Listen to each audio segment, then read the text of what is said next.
બજારમાં રોકાણના નામે ₹30 લાખની છેતરપિંડી આચરનાર ધર્મેશ ચોપડા અને હિતેશ ચકલાસિયા સુરત સાયબર સેલના સકંજામાં. પોલીસે રોકડ વ્યવહાર, દસ્તાવેજો અને મોબાઈલ સહિતનો મુદ્દામાલ જપ્ત કર્યો. સુરત શહેર સાયબર સેલ દ્વારા શેરબજારમાં ઊંચા વળતરની લાલચ આપી નાગરિકો સાથે છેતરપિંડી આચરતી ગેંગનો પર્દાફાશ કરવામાં આવ્યો છે.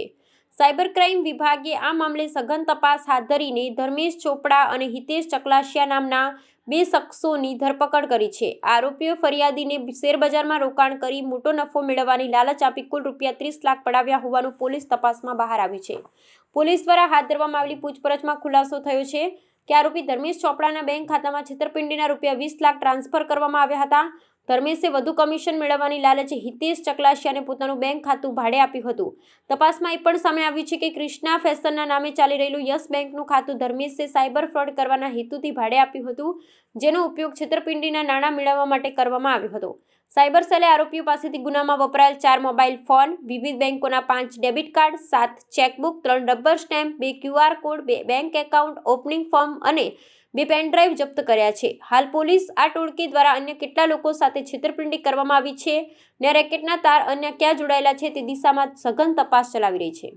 12/12/2025ના રોજ એક NCCRP કમ્પ્લેન્ટ સુરત શહેરમાં દાખલ થયેલ હતી, જેમાં 30 લાખનું ઇન્વેસ્ટમેન્ટ ફ્રોડ કરવામાં આવેલ હતું. આ કમ્પ્લેન્ટની નોંધ અમે લોકો તરત જ લઈને પછી ACP Shweta Daniels, PI NR Patel અને PC હાર્દિકભાઈ પરમાર આ ત્રણેયની ટીમ મળીને ગણતરીના કલાકોમાં ડિટેક્શન કરી અને 13 તારીખે અમે લોકો ફરિયાદ કરી લીધી અને પછી 14 તારીખ સુધી અમે લોકો આરોપી સુધી પહોંચી ગયા. ટોટલ બે આરોપી છે અને આ જે ગુના છે એમને એમો એવી રીતનું છે કે એ લોકો વોટ્સએપ ઉપર એક ગ્રુપ બનાવીને લોભ લાલચ આપી ફરિયાદીને કે તમે જો સ્ટોક માર્કેટમાં ઇન્વેસ્ટ કરો તો તમને વધારો નફો મળશે.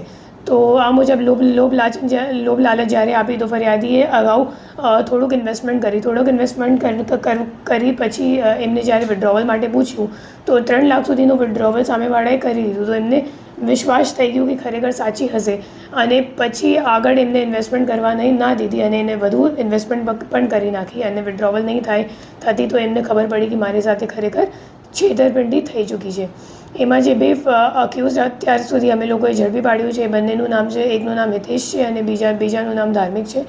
અને એ બંને કરંટ અકાઉન્ટ, મુખ્ય રીતે એ લોકો કરંટ અકાઉન્ટ ખોલાવે છે અને કરંટ અકાઉન્ટ ખોલાવી એક યશ કરીને માણસ છે મુંબઈનું, એમને આપે છે. અને આમાં અમે લોકો એમની પાસેથી 11 કરંટ અકાઉન્ટ કુલ મળી આવેલ છે અને 11 કરંટ અકાઉન્ટમાં ટોટલ 53 કમ્પ્લેન્ટ્સ નોંધાયેલ છે અને 57 કમ્પ્લેન્ટ્સ નોંધાયેલ છે અને 53 કરોડનું ટોટલ ફ્રોડ અમાઉન્ટ છે, જેમાં એ 6 કમ્પ્લેન્ટ છે ગુજરાતનું છે અને બીજા અધર રાજ્યનું પણ છે. એમાં મુખ્ય રીતે અમે લોકોને જોવા મળ્યું કે જે આરોપીઓ છે એમના ફોન ઉપર એક ચાઇનીઝ એપ પણ છે. એ જે ચાઇનીઝ એપ છે એ એક APK ફાઇલ જેવું છે અને એ લોકો શું કરે કે કરંટ અકાઉન્ટ ખોલાવવા માટે જે કંઈક અકાઉન્ટ હોલ્ડર હોય અને એનો નંબર એ લોકો જ્યારે એડ કરે, મતલબ અકાઉન્ટમાં લિંક કરે, તો એ લિંક્ડ મોબાઈલ નંબર ઉપર એ લોકો આ APK ફાઇલ ડાઉનલોડ કરીને પછી જે OTP આવે નેટ બેન્કિંગ યુઝ કરવા માટે એ તરત જ ઓટોમેટિક રીડિરેક્ટ થઈ જાય એવી રીતની એક ચાઇનીઝ એપ એ લોકો યુઝ કરે છે અને એક નવી રીતની એમો આ કામમાં સામે આવી છે, જેમાં ફક્ત એ લોકો વિક્ટિમ્સ નહીં બટ પોતાના જે ગેંગના લોકો છે એમને પણ એ લોકો એવી રીતની એપ ડાઉનલોડ કરાવીને OTP મેળવવા માટે યુઝ કરે છે. મેડમ, કામ શું કરે છે આ લોકો? મોટાભાગે આ જ કામ કરે છે, કરંટ અકાઉન્ટ ખોલવાનું કામ. અને અત્યારે એ લોકોનું આગળનું પ્લાન એવું હતું કે કરંટ અકાઉન્ટમાં શું છે, અગર એકસાથ ઘણી બધી અગર ફરિયાદો લોન્ચ થઈ જાય, NCCRP કમ્પ્લેન્ટ થઈ જાય તો પછી અકાઉન્ટો ફ્રીઝ થઈ જાય.